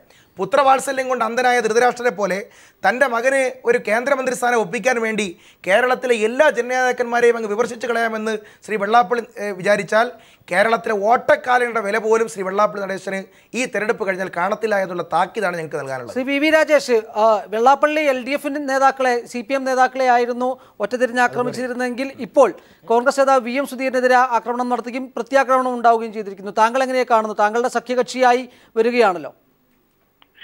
കേരള രാഷ്ട്രീയത്തിൽ ഇത്തരത്തിലൊക്കെയുള്ള വിമർശനങ്ങൾ അങ്ങോട്ടും ഇങ്ങോട്ടും ഒക്കെ ഇതിനു മുമ്പൊക്കെ ഉണ്ടായിട്ടുണ്ട്. പരമാവധി പൊതുപ്രവർത്തകർ സംസാരിക്കുന്ന സമയത്ത് വളരെ പരിഷ്കരമായ ഭാഷ ഉപയോഗിക്കുക എന്നുള്ളതാണ് അതിന്റെ മാന്യത. പക്ഷെ കേരള രാഷ്ട്രീയത്തിൽ പലതരത്തിലുള്ള സംസാരങ്ങൾ നടക്കാറുണ്ട്. നികൃഷ്ടജീവി എന്നുള്ള പദപ്രയോഗം ആദ്യമായി നേരത്തെ നടത്തിയത് ശ്രീ പിണറായി വിജയനാണ്. CPM-ന്റെ സംസ്ഥാന സെക്രട്ടറിയാണ്. ഇങ്ങനെയുള്ള പലതരത്തിലുള്ള പ്രവർത്തനങ്ങൾ നടത്താറുണ്ട്. ഞങ്ങളൊക്കെ പരമാവധി ഇങ്ങനെയുള്ള കാര്യങ്ങളിൽ നിന്നും വിട്ടുനിൽക്കാനാണ് ആഗ്രഹിക്കുന്നത്. ശ്രീ ഭാസ്കരേന്ദ്ര ബാബു, ഒരുപക്ഷെ വളരെ സേഫായ മറുപടിയാണ് അദ്ദേഹം പറഞ്ഞത്. ഇത്തരം പരാമർശങ്ങളിൽ നിന്ന് വിട്ടുനിൽക്കാനാണ് BJP ആഗ്രഹിക്കുന്നത് എന്നൊരു ചെറിയ അകലം അദ്ദേഹം വെച്ചിട്ടുണ്ടെന്ന് തോന്നുന്നു. അല്ല, അത് V രാജേഷ് പറയുന്നത് ഇവിടുത്തെ സംസ്ഥാന നേതാക്കളുടെ പൊതുവായ ഒരു അഭിപ്രായത്തിൻ്റെ കാര്യമാണ്. കാരണം അവരാരും അറിയാതെ BJP-യുമായി ബന്ധിപ്പിച്ച അടുത്ത മുഖ്യമന്ത്രി ആരായിരിക്കുമെന്ന് പ്രഖ്യാപിക്കുന്നത് ദില്ലിയിൽ നിന്നാണ്. 2 നേതാക്കൾ മാത്രം അറിഞ്ഞത് ചെയ്യുന്ന ഒരു രീതിയുമാണ്. ആകസ്മികമാണ്. VV രാജേഷ് ഞാനും രാജീവനും കേൾക്കുമ്പോഴാണ് അദ്ദേഹവും അത് കേൾക്കുന്നത്. ആ അർത്ഥത്തിൽ കാര്യങ്ങൾ വരുമ്പോൾ കഴിഞ്ഞ 50 വർഷമായി കയ്യിലും കുത്തി നടന്ന രാജഗോപാലിനെ പോലുള്ള ആൾക്കാരുണ്ട്. അപ്പോൾ അവർക്കത് വരിക സ്വാഭാവികമാണ്. സത്യത്തിൽ അതിന് ചിലപ്പോൾ ഒരു അരിത്തമെറ്റിക്സും ഉണ്ട്. സത്യത്തിൽ അവർ പറയുന്നത് അമിത്ഷായുടെ കണക്കനുസരിച്ച് 500 പ്രതിനിധി പ്രാതിനിധ്യം കഴിഞ്ഞാണ് അവർക്ക് ലഭിച്ചിട്ടുണ്ടെങ്കിൽ 1500 ഇടങ്ങളിൽ 100-ന് താഴെ വോട്ടിന് തോറ്റുപോയിട്ടുണ്ട്. ആ 100-ന് താഴെ വോട്ടുകൾ എങ്ങനെ റീഗെയിൻ ചെയ്യാം, അത്തരമൊരു അരിത്തമെറ്റിക്സാണ് അമിത്ഷായെ കാര്യത്തിൽ നയിക്കുന്നത്. 2500 പ്രാതിനിധ്യം പഞ്ചായത്ത് തെരഞ്ഞെടുപ്പിന് ശേഷം, തദ്ദേശ സ്വയംഭരണ സ്ഥാപനങ്ങൾക്ക് ശേഷം 2500 തിരഞ്ഞെടുക്കപ്പെട്ട പ്രതിനിധികളാകെ ഉണ്ടാക്കുക എന്ന ലക്ഷ്യമാണ് അവർ വയ്ക്കുന്നത്. ഏതായാലും ആ കണക്കിൻ്റെ ബഹളത്തിൽ ഒരു സംസ്ഥാന നേതൃത്വം തന്നെ അപ്പാടെ തിരസ്കരിക്കപ്പെട്ടു എന്നത് BJP-യിൽ രൂപം കൊള്ളുന്ന, രാജേഷ് അടക്കം മനസ്സിലാക്കേണ്ട BJP-യിൽ രൂപം കൊണ്ടുകൊണ്ടിരിക്കുന്ന ഏകശാസന സ്വഭാവത്തോടുകൂടിയ പ്രവർത്തന ശൈലി തന്നെയാണ്. അതിൻ്റെ ഇരകളായി സംസ്ഥാന ഘടകത്തിലെ നേതാക്കൾ പോലും പെട്ടുപോയിരിക്കുന്നു. അതുകൊണ്ട് അവർക്ക് ആ അകൽച്ച, രാജീവൻ സൂചിപ്പിച്ച ആ അകൽച്ച സൂക്ഷിക്കേണ്ടിയിരിക്കുന്നു. ശ്രീ P. രാജൻ, അവസാനമായി താങ്കളോട് BJP വെള്ളാപ്പള്ളി ബന്ധത്തിലെ ഒരു അകൽച്ച ഒരുപക്ഷെ പലപ്പോഴായിട്ട് BJP നേതാക്കളിൽ നിന്ന് പല ഘട്ടങ്ങളിലായിട്ട് സാധാരണ രാഷ്ട്രീയ നിരീക്ഷകർക്ക് ഫീൽ ചെയ്യാറുണ്ട്. അത്തരത്തിൽ വല്ലാതെ ഒരു സിങ്ക് ചെയ്തു പോകാനുള്ള ഒരു സാഹചര്യം ഇല്ല എന്ന തോന്നൽ പലപ്പോഴും അവരുണ്ടാക്കുന്നുണ്ട്. അത് താങ്കൾ എങ്ങനെയാണ് അതിനെ കാണുന്നത്? അതൊക്കെ അനാവശ്യമായി രാഷ്ട്രീയ താല്പര്യത്തിൻ്റെ പേരിൽ ചെയ്യുന്നതാണ്. വെള്ളാപ്പള്ളി മത്സരിക്കില്ല എന്ന് അദ്ദേഹം തന്നെ പറഞ്ഞു. ഞാൻ പഞ്ചായത്ത് തിരഞ്ഞെടുപ്പിൽ പോലും മത്സരിക്കില്ല എന്ന്. SNDPയും BJPയും ആയിട്ട് എന്തെങ്കിലും അലയൻസ് ഉണ്ടാക്കുന്നത് കേന്ദ്ര നേതൃത്വം സംസ്ഥാന നേതൃത്വം മറികടന്നുകൊണ്ടോ അല്ലേ എന്നുള്ളതെല്ലാം BJPക്കാർ നോക്കിക്കോളും. എനിക്കത് വലിയൊരു പ്രശ്നമായിട്ട് തോന്നുന്നില്ല. ചില രാഷ്ട്രീയ താല്പര്യമുള്ളവർക്ക് അത് രണ്ടായി പറഞ്ഞ് പ്രചരണം നടത്തേണ്ട ആവശ്യമുണ്ട്. എനിക്കത് പ്രചരണമായിട്ട് നോക്കേണ്ട കാര്യമില്ല. ഇവിടെ പല ആൾക്കാരും ഇപ്പോൾ BJP ചേരാൻ പോകുന്നു എന്ന് പറഞ്ഞ് മുസ്ലിം ലീഗ് അതിനകത്ത് അട്ടഹാസം നടത്തണം കണ്ടു. അതേപോലെ ഏതോ ഒരു ബിഷപ്പ് അട്ടഹാസം, വർഗീയ പാർട്ടികൾ, ഇവരൊക്കെ കൂടിയാണ് അതുണ്ടാക്കിയത്. അങ്ങനെ ഒരു ചിന്ത വരുത്തിയത് തന്നെ. എന്നിട്ടാണ് ഈ പറയണത്. അതൊക്കെ പോട്ടെ, അത് വേറെ വിഷയമാണ്. ഏതായാലും നികൃഷ്ട ജീവി എന്നുള്ള വാക്ക് ആദ്യമായിട്ട് രാജേഷ് ചൂണ്ടിക്കാണിച്ച പോലെ പിണറായി വിജയൻ പറഞ്ഞാണ്. രാഷ്ട്രീയത്തിൽ അങ്ങോട്ടും ഇങ്ങോട്ടുമൊക്കെ വിമർശിക്കുമ്പോൾ കുറച്ച് കടുത്ത വാക്ക് പറഞ്ഞാൽ കേൾക്കാം. വെള്ളാപ്പള്ളി ഇന്നല്ലല്ലോ സുധീരനെ എതിർക്കുന്നത്, നേരത്തെ തന്നെ എതിർത്തിട്ടുള്ളതല്ലേ. അപ്പോൾ പിന്നെ സുധീരൻ അതിന് മറുപടിയും പറഞ്ഞു കഴിഞ്ഞു. അപ്പോൾ ആ നിലയിൽ അതൊരു വലിയ ചർച്ചാ വിഷയമാക്കേണ്ട ഒരു കാര്യം പോലുമല്ല.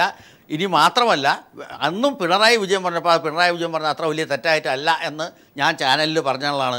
കാരണം സർപ്പസന്തതികളെ എന്നാണ് അന്നത്തെ പുരോഹിതന്മാരെ ക്രിസ്തു വിളിച്ചിട്ടുള്ളത്. ക്രിസ്തുവിനേക്കാൾ വലിയ സംസ്കാരം പിണറായി വിജയൻ കാണിക്കണം വാക്കുകളിൽ എന്ന് പറഞ്ഞാൽ അതിലൊന്നും വലിയ ന്യായമുള്ളതായിട്ട് എനിക്ക് തോന്നുന്നില്ല. അതൊക്കെ രാഷ്ട്രീയത്തിൽ തെരഞ്ഞെടുപ്പ് കാലഘട്ടത്തിൽ അങ്ങോട്ടും ഇങ്ങോട്ടും പറയുന്ന നിസ്സാരമായ ഒരു കാര്യമാണ്. അതൊരു വലിയ ചർച്ചയാക്കേണ്ട കാര്യം പോലുമല്ല. ശരി ഷഫീർ, താങ്കൾക്കൊന്ന് ആഡ് ചെയ്യാം. അതിനുശേഷം സമയം അതിക്രമിച്ചിരിക്കുന്നു. ഒരു കാര്യമുള്ളൂ, ഇവിടെ BJPയുടെ സംസ്ഥാന നേതൃത്വത്തെ മുഴുവൻ ഇരുട്ടിൽ നിർത്തിക്കൊണ്ട് ഒരു മുഖ്യമന്ത്രി സ്ഥാനാർത്ഥിയായി വെള്ളാപ്പള്ളി നടേശനെ പ്രഖ്യാപിച്ചത് കോൺഗ്രസ് ഇടതുപക്ഷമൊന്നുമല്ല. ഇവിടുത്തെ പ്രശ്നം ഇത്രയേ ഉള്ളൂ. ഐക്യജനാധിപത്യ മുന്നണിയും ഇടതുപക്ഷ ജനാധിപത്യ മുന്നണിയും തമ്മിലാണ് മത്സരം. ഇവിടെ മൂന്നാം മുന്നണിയില്ല, മൂന്നാം മുന്നണിക്ക് ഒരു പ്രസക്തിയുമില്ല. വെള്ളാപ്പള്ളി നടേശന് അദ്ദേഹത്തിൻ്റെ ഒരു പ്രൈവറ്റ് ലിമിറ്റഡ് കമ്പനിയെ പോലെ ഇതിനെ കൊണ്ടുപോകുന്നതിനെതിരായി ഈഴവ സമുദായത്തിലെ ബഹുഭൂരിപക്ഷം വരുന്ന ഗുരുസ്നേഹികൾ ഗുരുദേവൻ്റെ ദർശനങ്ങളെ സംഘപരിവാറിൻ്റെ ആലയിൽ കൊണ്ടുവന്ന് കെട്ടുന്നതിനെതിരായി ഈ തദ്ദേശ സ്വയംഭരണ സ്ഥാപനങ്ങളിലേക്കുള്ള തെരഞ്ഞെടുപ്പിൽ വിധിയെടുത്ത് നടത്തും. ഐക്യജനാധിപത്യ മുന്നണിയും ഇടതുപക്ഷ ജനാധിപത്യ മുന്നണിയും തമ്മിലുള്ള മത്സരത്തിൽ ഈ പറയപ്പെടുന്ന സഖ്യത്തിനൊന്നും ഒരു പ്രസക്തിയും ഉണ്ടാവാൻ പോകുന്നില്ല. തീർച്ചയായും സമയം അതിക്രമിച്ചതുകൊണ്ട് ഈ ചർച്ച ഇവിടെ അവസാനിപ്പിക്കുകയാണ്. ന്യൂസ് ആൻഡ് ന്യൂസ് സമാപിക്കുന്നു. നന്ദി, നമസ്കാരം.